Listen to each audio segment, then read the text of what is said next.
fui a primeira mulher a trabalhar numa área de processo em metalurgia do alumínio. Na época que eu fui fazer estágio, por exemplo, não existiam equipamentos de proteção individual para mulheres.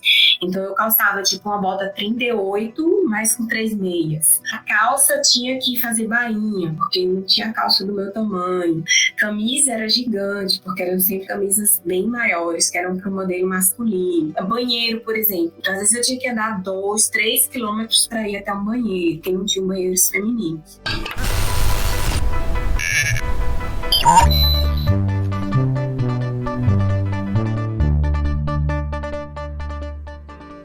Essa é a Cristiane Agra, cientista que aplica engenharia para melhorar as rotinas dos hospitais e vai contar pra gente como faz isso na prática. Eu sou a Aimee Araújo e esse é o Sabe Né, um podcast para saber mais sobre a ciência e os cientistas do Nordeste. Fique agora com o primeiro episódio da primeira temporada do Sabe Né.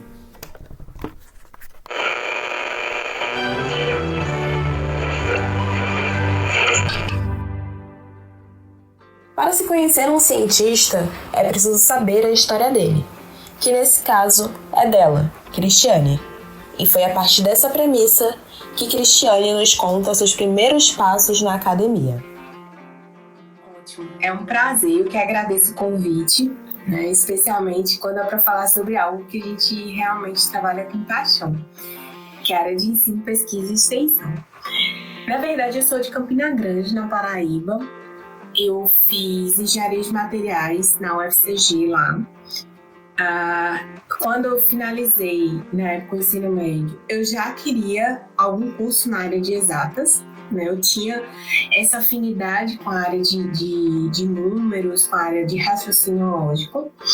Então, na época, a gente optava por qual curso queria fazer. Engenharia de materiais era a minha segunda opção, eu passei para a segunda opção, a primeira era computação. Não foi possível, mas quando eu iniciei o curso, eu acabei me apaixonando pela área de engenharia como um todo, e foi aí que eu cursei toda a minha graduação, né? Logo depois, eu tive a oportunidade, o curso de engenharia de materiais é um curso que incentiva muito a área acadêmica, porque é um curso que lida muito com laboratório, com pesquisa, mas eu sempre queria ter uma experiência profissional. E aí, na época, a universidade tinha alguns convênios com empresas, com indústrias, né, do Nordeste como um todo, para estágio. E o curso que eu fazia, a gente só poderia fazer estágio no final das disciplinas, não podia durante, né? Então, eu acabei fazendo o processo seletivo, passei, e aí fui morar em São Luís. Fui trabalhar numa indústria lá, numa metalúrgica, e já estava no final do curso, né? Fui a primeira mulher a trabalhar numa área de processo em metalurgia do alumínio. Cristiane, a gente sabe que essas áreas são bem masculinas historicamente. Você percebeu alguma diferença, alguma dificuldade durante esse seu processo? Aí vem um tema muito forte, e aí a gente pode conversar um pouco mais depois sobre mulheres na engenharia. Né? Por que isso? Na época que eu fui fazer estágio, por exemplo, não existiam equipamentos de proteção individual para mulheres. Então eu calçava tipo uma bota 38, mas com 3 meias. Né? A calça eu tinha que fazer bainha, porque não tinha calça do meu tamanho. Camisa era gigante, porque eram sempre camisas bem maiores, que eram para o modelo masculino. Né? Então, banheiro, por exemplo, geralmente metalurgia de alumínio, as linhas de produção elas são muito longilíneas, porque é devido ao processo produtivo. Então, às vezes eu tinha que andar 2, 3 quilômetros para ir até um banheiro, né? Porque não tinha banheiros femininos. Então, daí despertou um pouco a minha paixão pelo primeiro tema, que é mulheres na engenharia. E aí continuei minha vida na área industrial, né? Trabalhei durante 15 anos. Nesses 15 anos, foi sempre metalurgia do alumínio. A indústria me proporcionou uma mudança em vários estados, porque eu sempre era transferida e trabalhando em áreas como produção, processo, qualidade. E aí vem minha paixão pela engenharia de produção, né, que aí é um segundo tema ao qual eu pesquiso hoje. Então, após esses 15 anos, mais ou menos, já atuando na área industrial, surgiu um determinado período da minha vida profissional que eu queria mudar. Então, eu resolvi empreender. Eu saí como funcionária de indústrias, abri uma empresa e comecei a dar suporte, a dar treinamentos e consultoria nessas áreas que eu havia trabalhado, como processo, qualidade e produção. Como, por exemplo, ferramentas da engenharia de produção, ferramentas da engenharia da qualidade, que são aplicadas nas indústrias como um todo. A maior parte das indústrias que eu trabalhava eram no Nordeste. E aí, o viés do treinamento foi que despertou minha paixão pelo ensino. Porque dentro dessas indústrias, sempre na consultoria, era necessária a realização de treinamentos. E aí vem um pouquinho depois do que, quando eu fui para a área acadêmica, me despertou em utilizar metodologias ativas. Então, o que são metodologias ativas? São usos de ferramentas de uma forma geral, como jogos, dinâmicas, para facilitar o processo de ensino e aprendizagem. Doutora Cristiane, você pode falar um pouco mais sobre como foi o seu caminho até a docência? Durante esse período que eu estava empreendendo, eu acabei recebendo um convite e ganhei um processo licitatório numa universidade para fazer uma acreditação, que é uma espécie de certificação voltada ao curso que eu havia feito a graduação. Fui fazer esse trabalho e aí o professor me convidou para fazer um mestrado no mesmo tema que eu estava trabalhando. Eu aceitei o convite por uma questão de afinidade, era um tema que eu já estava trabalhando. E aí deu tudo certo. E aí foi quando eu comecei a fazer treinamentos nesses temas que eu trabalhava na própria universidade, onde eu estava atuando com esse projeto. Então, quando eu comecei a atuar com os treinamentos, foi que eu vi que realmente a área de ensino era uma área que eu gostaria de estar atuando. Terminei o doutorado, fiz o período dos concursos ainda no meu primeiro semestre do doutorado, passei no concurso da Universidade Federal do Recôncavo da Bahia, que é onde eu atuo hoje. Eu estou atuando como docente na universidade desde 2018 e hoje eu atuo na cidade de Feira de Santana. Cristiane conta que quando se pensa em gênero nas engenharias, houve sim um avanço, mas ainda se tem muita coisa para se trabalhar. A gente percebe uma mudança, principalmente nos últimos 5 anos. Hoje, por exemplo, na universidade que eu atuo, a gente tem cerca de 55% de mulheres como discentes com matrícula ativa, né? Mas no mercado de trabalho, na área industrial, ainda é muito pequena a quantidade de mulheres atuando nela. O que a gente percebe? Que boa parte dessas meninas que fazem engenharia ainda vão muito para a área acadêmica e poucas vão para a área industrial, tá? E ainda é algo que precisa ser muito incentivado, e principalmente quando a gente fala de cargos de liderança. E Cristiane conta também suas pesquisas mais significativas ao longo desses anos de carreira. Hoje, meu maior projeto de pesquisa ele é denominado Lean Healthcare. Esse nome, assim, às vezes é até assustador, né? Mas é um nome em inglês, tá? Mas que é basicamente a gente aplicar ferramentas da engenharia na área da saúde, né? O nome Lean significa produção enxuta, se a gente trouxer da área industrial, né? Ou seja, é algo que você ajuda a ter algo mais enxuto, mais otimizado, com menos custo, né? E healthcare, que é o nome em inglês denominado área da saúde. Então, a gente usa ferramentas da engenharia de produção na área da saúde para otimizar o quê? O que a gente chama de jornada do paciente.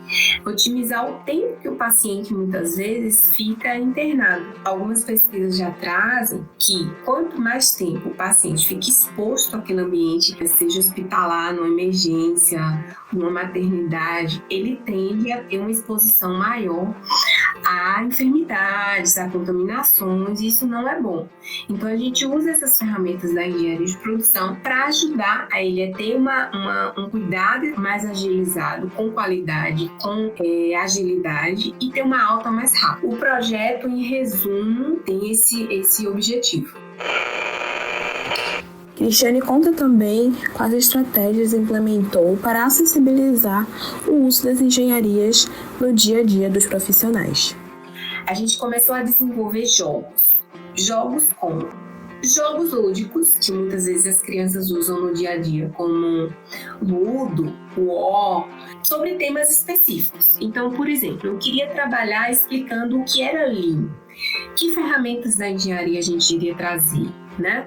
O mapeamento fluxo de valor, o 5S, que são ferramentas específicas da engenharia, mas se aplicando na área médica. Então, a gente, através desses jogos, passou a ensinar de como funcionava na prática essas ferramentas da engenharia, só que na área da saúde. Então, por exemplo, a gente desenvolveu um dos primeiros jogos, foi ensinar a questão de organização e utilização, que é uma ferramenta do sistema japonês chamado 5S. Né? Então, cada S significa uma metodologia que você aplica para ajudar a você encontrar as coisas mais facilmente. Que muitas vezes na área médica o foco é atender o paciente, mas se ele volta para pegar, por exemplo, o medicamento 3, 4 vezes, ele não enxerga aquilo como uma perda, como uma dificuldade. Então a gente desenvolveu jogos para ensinar essa questão do 5S. Outro jogo que a gente desenvolveu foi um jogo de tabuleiro, onde ele passa pelas diversas áreas do hospital, como se fosse o paciente, desde a recepção até a alta. E aí, em cada área que ele vai passando, ele joga um dado, e a área que ele cai, ele precisa responder uma pergunta relacionada a esses temas que a gente leva. E aí vai avançando ou não. Né? E a gente percebe que quando erra tem a ver com a falta de conhecimento. Quando acerta é porque ele prossegue lá em dar alta do paciente mais rapidamente. E tem mais uns outros dois, que tem um jogo da roleta e outro jogo de cartas. Esses jogos foram registrados no INPI como desenho industrial. Já teve a oportunidade de ganhar 2 prêmios inventores da UFRB. Além disso, também foi pensado em acessibilidade de forma que todos pudessem jogar, independente de suas condições. A gente começou a desenvolver esses jogos, que são esses últimos 2 que eu falei, com acessibilidade.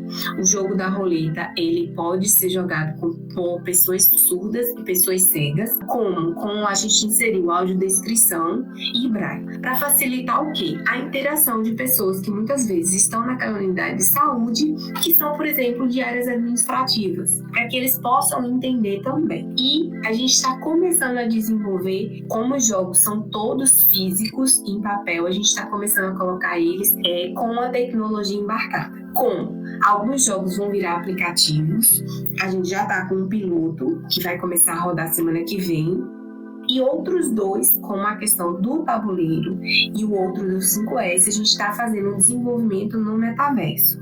Meu sonho é transformar o projeto em uma startup, né, onde ele vai ser conduzido pelas alunas que hoje fazem parte do projeto. Claro que eu vou ter uma coordenação, mas que isso possa gerar renda para o pessoal que é do projeto e possa também fazer um trabalho social nas unidades de saúde. Por que eu estou te falando em virar uma startup?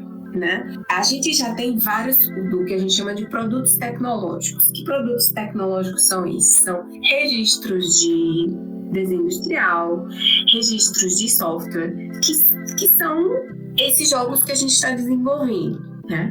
E que para que a gente possa transferir isso para o mercado, se eu atuar apenas em um hospital, ele não vai expandir da forma que a gente espera. Para haver essa expansão, eu preciso ter ligado a um CNPJ, seja, por exemplo, a gente já tentou vir empresa júnior, mas é algo muito ainda rudimentar. Mas a gente sonha em se tornar essa startup de referência, principalmente no estado da Bahia, porque em algumas visitas que a gente já teve do secretário de Ciência e Tecnologia, ele já questionou a gente: o que é que vocês precisam para expandir? Cristiane, você acredita que é mais difícil fazer ciência no Nordeste quando se compara com outras regiões do Brasil? Eu acredito que sim, tá?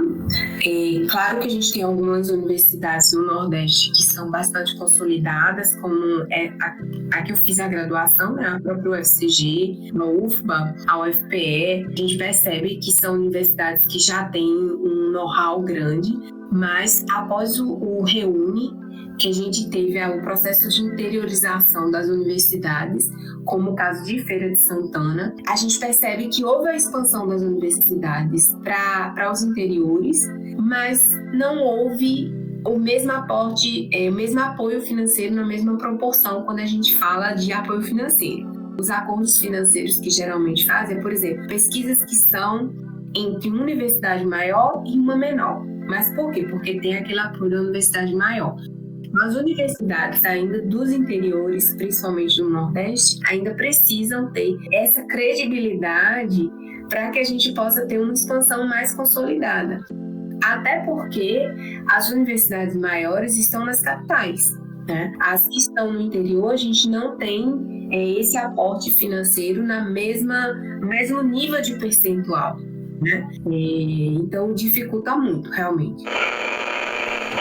Você tem uma mensagem para quem deseja ser cientista e seguir carreira na área da pesquisa? A primeira mensagem: não desista, sonhe alto. Sonhe muito alto, porque sempre é possível. E sonhar é possível quando a gente envolve as pessoas. E quando a gente envolve as pessoas, é envolver as pessoas que muitas vezes estão do nosso lado e que a gente nem imagina.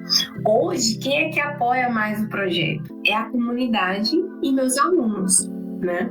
Apesar da gente ter algumas parcerias com pessoas em outras universidades, mas quem realmente faz acontecer é aquele paciente da unidade médica. São aqueles alunos que muitas vezes, claro que eles iniciam no projeto sem bolsa e depois conseguem uma bolsa de iniciação científica, mas é realmente acreditar.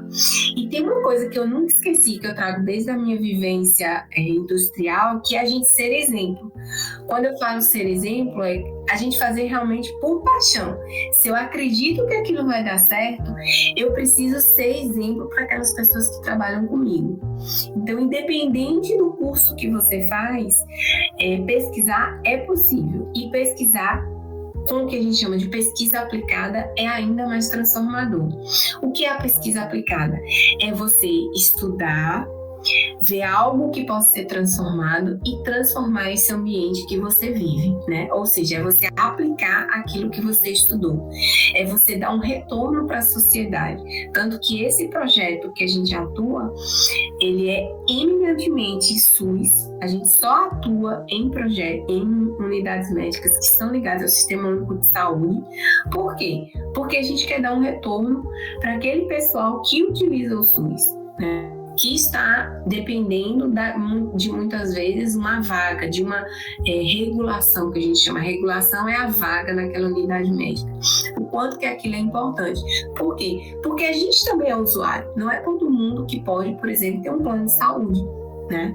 E que você vê que é transformador quando você enxerga um aluno dizendo: eu vi aquilo ali sendo modificado com algo que a gente estudou. Então, realmente é possível. Agora, é sonhar, planejar e colocar em prática. Porque só sonhar e não colocar em prática não resolve. A nossa entrevista está chegando ao fim, mas antes disso eu queria saber como tem sido estar em sala de aula junto com os estudantes. Cristiane, pode contar um pouquinho? É muito gratificante, sabe? E o que mais me deixa feliz é quando a gente vê o olho do aluno brilhando. Eu até me emociono, porque é fantástico você ver assim, quando o aluno chega e diz assim: Cris, eu nunca imaginei que se eu chegasse na UPA, ia começar a ver coisas que eu estudo e que pode melhorar. Sabe? Porque muitas vezes a gente acha que ciência, principalmente do curso de graduação que eu vim, né, é um curso muito voltado a atuar apenas em laboratório, nesse estereótipo que você falou, do jaleco, né, daquela roupinha lá com o Becker, fazendo algum estudo químico, alguma coisa ali. Então, se enxerga muito pesquisador aquele pesquisador extremamente teórico. E às vezes são coisas tão simples do nosso dia a dia que a gente que está na academia nem imagina que aquilo pode transformar, mas que se a gente começar do simples, a gente depois consegue algo mais tecnológico, sabe? Quando eu, inclusive, propus a diretora do hospital a questão que eu te falei lá do metaverso, não sei o que, vixe, o pessoal aqui não vai saber usar isso, não. Já começou assim. Aí foi que eu expliquei para ela que aqueles jogos que a gente estava aplicando lá, que era físico, a gente só estava colocando eles no ambiente virtual. E aí foi que ela entendeu, né? Então são coisas tão pequenas que às vezes a gente pode aplicar no nosso dia a dia e que fazem uma diferença gigante. Então é um prazer assim enorme. Eu desejo um sucesso gigantesco. Esse podcast foi financiado pelo CFJ e pela MEP. A apresentação e produção é minha, Valber Gomes, com colaboração de Emi Araújo. Edição de som, Vicente Diniz. Você encontra a transcrição desse episódio na íntegra no site do Sabinep, www.sabinep.com.br.